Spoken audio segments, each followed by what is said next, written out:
আমরা শুরু করছি আধুনিক ভারত থেকে একটা অত্যন্ত গুরুত্বপূর্ণ টপিক, ছোট কিন্তু গুরুত্বপূর্ণ। সেটা হচ্ছে ফারুকশিয়ারের ফরমান। ঠিক আছে, কি বললাম?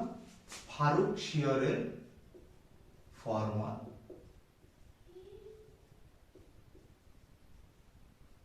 শিয়রের ফরমান।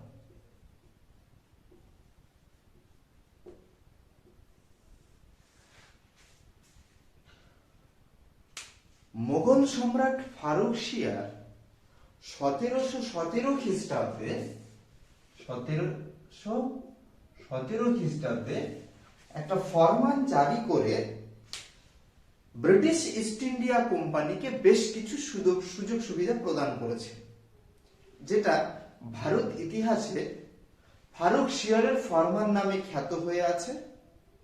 এবং এই ফারুকশিয়ারের ফরমানই পরবর্তীকালের ইতিহাসের একটা গুরুত্বপূর্ণ গোলযোগের বীজ বলা যেতে পারে। কিভাবে? যে একটু আগে থেকে আমরা দেখে নিই, ব্রিটিশ ইস্ট ইন্ডিয়া কোম্পানি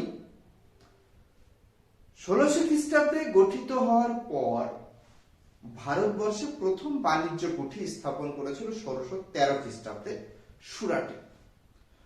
1616 খ্রিস্টাব্দে টমাস লো জাহাঙ্গীরের দরবারে এসে আরো কিছু বাণিজ্য কুঠি নির্মাণের অধিকার পায়।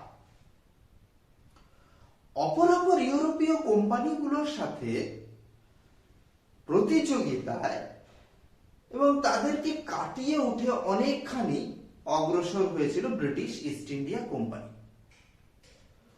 এই অগ্রসরতার পথে তাদের একটা গুরুত্বপূর্ণ বলতে পারি টেক অফ। ঠিক আছে, একেবারে এক লাফে তারা অনেকখানি সুযোগ সুবিধা পেয়েছিল এই 1717 খ্রিস্টাব্দে ফারুকশিয়ারের ফরমানের দ্বারা।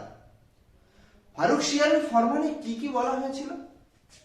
এক নাম্বার, বার্ষিক 3000 টাকার বিনিময়ে বাংলায় বিনা শুল্কে বাণিজ্য।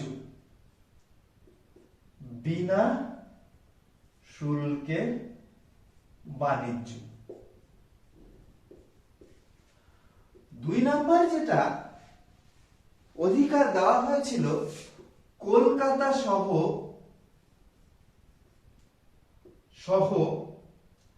38টি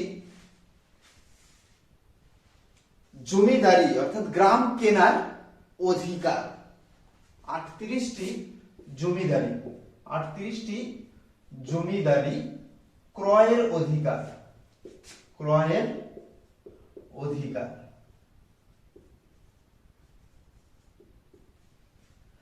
এবং 3 নাম্বার বলা হয়েছিল যে জগৎ শেঠের টাকশাল ব্যবহার করার অধিকার। জগৎ শেঠের তালস্য হবে, শেঠের টাকশাল ব্যবহার করার অধিকার।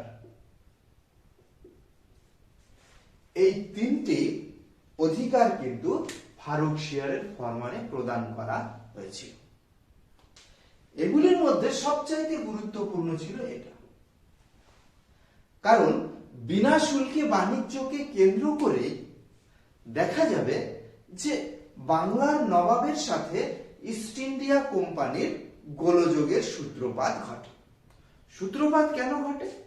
এই যে বিনা শুল্কে বাণিজ্য করার অধিকার দেওয়া হলো, এখানে একটু অস্পষ্টতা ছিল। অস্পষ্টতা কি?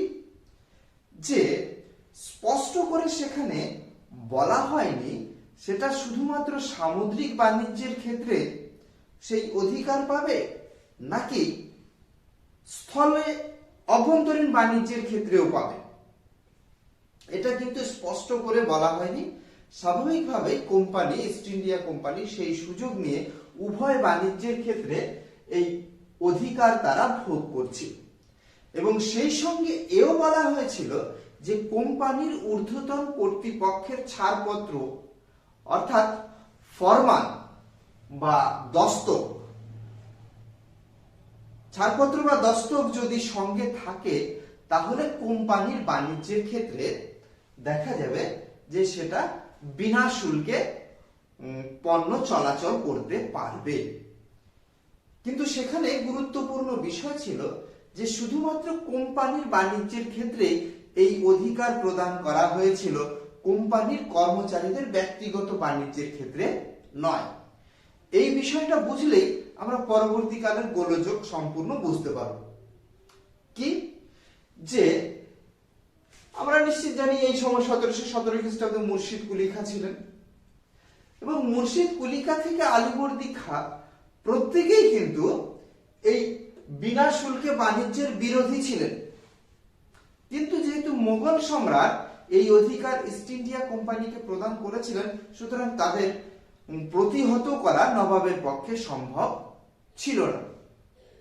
কিন্তু ব্যক্তিগত বাণিজ্যে যখন এই দস্তক ব্যবহার করার প্রবণতা দেখা দিত, তখন কিন্তু নবাবরা অভিযোগ করেছেন এবং তাদের নিজ দাবি তুলে ধরেছেন।